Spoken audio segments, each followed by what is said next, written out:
ವೈಯಕ್ತಿಕ ವಿಚಾರಗಳಿಗೆ ಸಂಬಂಧಿಸಿದಂಥದ್ದು ದನದ ಕೊಬ್ಬನ್ನು ಇವತ್ತು ದಿವಸ ತಿರುಪತಿ ಇದರಲ್ಲಿ ಬೆರೆಸಿದ್ರೆ ರಿಪೋರ್ಟ್ ಬಂದಿದೆ ಅಂತ ಹೇಳಿದ್ರೆ ರಿಪೋರ್ಟ್ ಬಂದಿದೆ ನಿರ್ದಾಕ್ಷಿಣ್ಯವಾಗಿ ಯಾರೇ ಇರಲಿ ಇಂಥವ್ರ ಹೆಸರು ಹೇಳೋದಲ್ಲ ಯಾರ್ಯಾರು ಅದರಲ್ಲಿ ಪಾಲ್ದಾರ ಇದ್ದಾರೆ ಎಲ್ಲರ ಮೇಲೆ ಕಠಿಣ ಶಿಕ್ಷೆ ಆಗಬೇಕು. ಯಾಕಂದ್ರೆ ನಮ್ಮ ಭಾವನೆಗಳ ಜೊತೆ ಆಟ ಆಡುವಂಥದ್ದು ಪವಿತ್ರತೆ ಇದೆ. ಎಷ್ಟೋ ಜನ ಸಸ್ಯಾಹಾರಿಗಳು ಎಲ್ಲ ಒಂದು ದಿವಸ ಅದನ್ನು ಮಾಡ್ಕೊತಾರೆ. ಬಹುತೇಕ ಅದೇನೇ ಇರಲಿ, ಸಸ್ಯಾಹಾರ ಇರಲಿ ಮತ್ತೊಂದು ಇರಲಿ, ಬೆರೆಸುವಂಥದ್ದು ಏನಿದೆಲ್ಲ ಅದು ಭಾಳ ತೀವ್ರವಾದಂಥ ಗೌರವಾದಂಥ ಅಪರಾಧ. ಇದನ್ನು ಚೆಕ್ ಮಾಡಬೇಕಾಗಿತ್ತು, ಇದು ಮಾಡಬೇಕಾಗಿತ್ತು. ನಾನು ಈ ಸಂದರ್ಭದಾಗ ಇವ್ರು ಸ್ಮರಣೆ ಮಾಡ್ತೀನಿ. ನಮ್ಮ ಕನೇರ ಸ್ವಾಮೀಜಿಯವರು ಹೇಳ್ತಿರ್ತಾರೆ ಪದೇ ಪದೇ ಇದನ್ನು ಈ ಎಲ್ಲ ಏನೇನು ಆಗ್ತಿರ್ತವೆ ಅಂತೇಳಿ.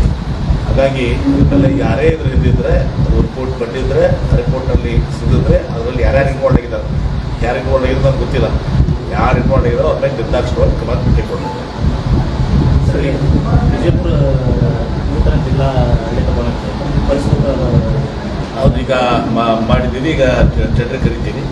ಟೆಂಡರ್ ಕರೆದು 1,10,10,000 ಸ್ಕ್ವೇರ್ ಫೀಟ್ ಇರ್ತದೆ. ಸ್ಟೇಟ್ ಲೈನ್ ಮಾಡ್ತೀವಿ. ಭಾಳ ದಿನದಿಂದ ಪೆಂಡಿಂಗ್ ಇರುತ್ತೆ. ನಾನೇ 2017ರಲ್ಲಿ 2018ರಲ್ಲಿ ಸಿದ್ದರಾಮಯ್ಯ ಕಡೆ ಇದು ಮಾಡಿದ್ವಿ. ತದನಂತರ ಒಮ್ಮೆ ಬೊಮ್ಮಾಯಿಯವರು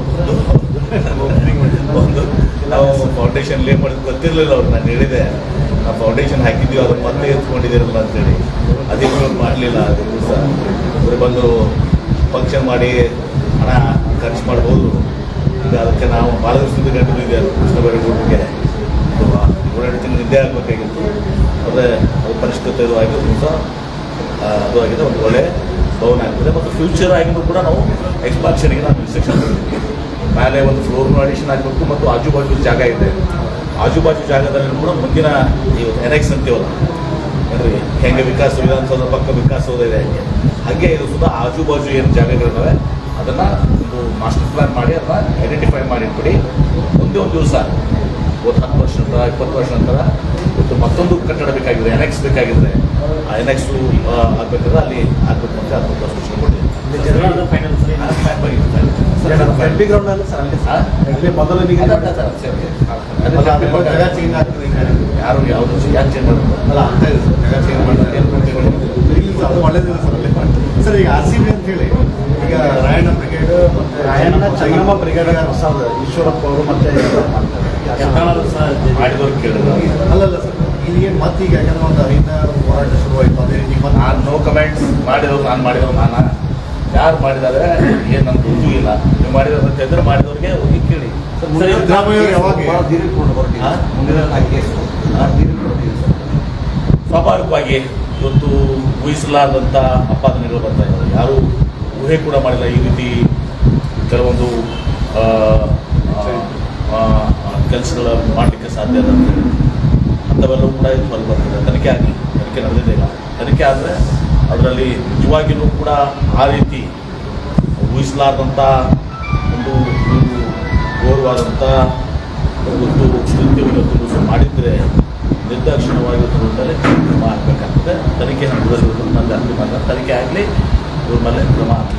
ಸರ್ ಯಾರು ಊಹೆ ಮಾಡೋಕ್ಕೆ ಸಾಧ್ಯ ಇಲ್ಲ ಅಂತಾರಲ್ಲ ಕೂಡ. ನಾನು ಫಸ್ಟ್ ಟೈಮ್ ನಾನು ಗಾಬರಿ ಆದ ಇದನ್ನು ನೋಡೋಂತ ಕೇಳುತ್ತೆ. ಸರ್ ಟೋಟಲ್ ಏನು ನೋಡಿದ್ರೆ ಈ ನೀಟ್ ನಂಬರ್ ಕೇಸ್ ಭಾಳ ರಾಜ್ಯದಲ್ಲಿ ಟಾರ್ಗೆಟ್ ಮಾಡೋದು. ಈ ನೀಟ್ ನಂಬರ್ ಕೇಸಲ್ಲಿ ಜಾಸ್ತಿ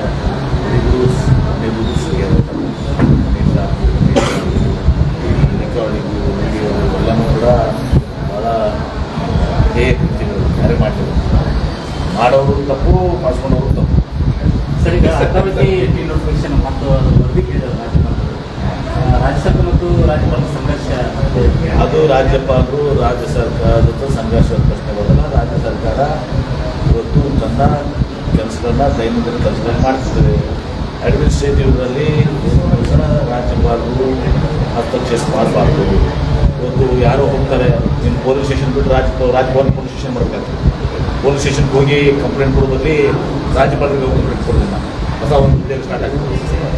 ಅವ್ರಿಗೆ ಹಕ್ಕೇನಿದೆ ಅಂದರೆ ಬಿಲ್ಸ್ ಬಗ್ಗೆ ಆಡಳಿತದ ಪ್ರಶ್ನೆಗೆ ಆಗ್ತದೆ. ಯಾರೇ ಹೋಗಿ ಅಲಿಗೇಷನ್ಸ್ ಮಾಡಿದ್ದನ್ನು ಮಾಡಬೇಕಾದ್ರೆ ಲೋಕಾಯುಕ್ತ ಇದೆ, ಅಲ್ಲಿ ಬೇಕಾದರೆ ನಿಮ್ಮ ಪೊಲೀಸ್ ಇರ್ತದೆ. ಅದೆಲ್ಲವನ್ನು ಮೀರಿ ರಾಜ್ಯ ಭವನ ಒಯ್ದು ಪೊಲೀಸ್ ಸ್ಟೇಷನ್ ಮಾಡೋಕ್ಕೆ ಸಾಧ್ಯ ಇಲ್ಲ. ಬೇರೆ ಯಾವ ಕೇಸ್ಗಳು ಬರೋದಿಲ್ಲ ಸರ್, ಬರೀ ಕೇವಲ ಬಿಜೆಪಿ ಯಾವ್ದು ಮಾತ್ರ ಈ ರೀತಿ ಕೊಲ್ಕತ್ತಾದಾಗ ಮಾಡಿದ್ದಾರೆ. ಕೊಲ್ಕತ್ತಾದಲ್ಲಾಗಿದೆ, ಬೇರೆ ಬೇರೆ ದಿಲ್ಲಿಯಲ್ಲಿ ಲೆಫ್ಟಿನೆಂಟ್ ಗವರ್ನರ್ ಆಗಿತ್ತು.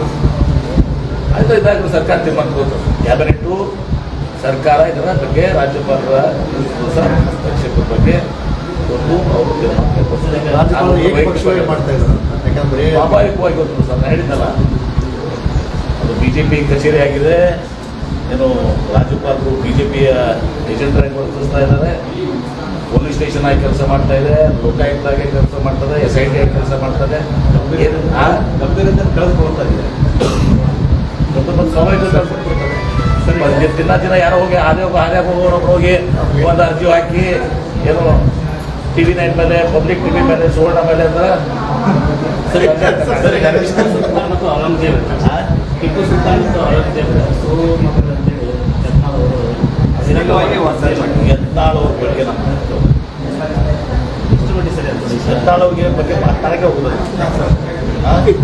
ಏನು ಮಾತಾಡೋದು, ಇಡೀ ಜಗತ್ತಿಗೆ ಗೊತ್ತದ ಅವ್ರು ಮಾತಾಡೋದು. ಈಗ ಅವ್ರ ಬಗ್ಗೆ ಮುಖ್ಯಮಂತ್ರಿಗಳು ಹೇಳ್ಯಾರ, ಸರ್ ಬೆಂಗಳೂರಲ್ಲಿ ತಾಲೂಕದ ಬಗ್ಗೆ ಹೇಳಿದಾರೆ ಅವರು.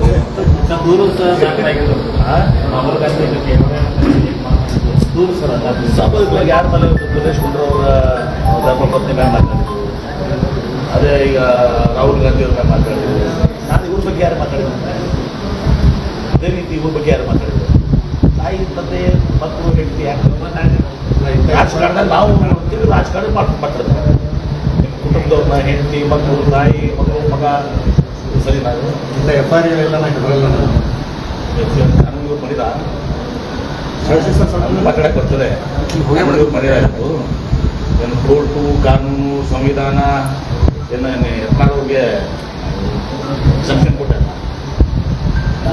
ನಾವು BJP ಪಕ್ಷದವರಿಗೆ ಹೆದರಿಲ್ಲ BJP ನರಸತ್ತವ್ರು ಇರಬೇಕು ಅದಕ್ಕೆ.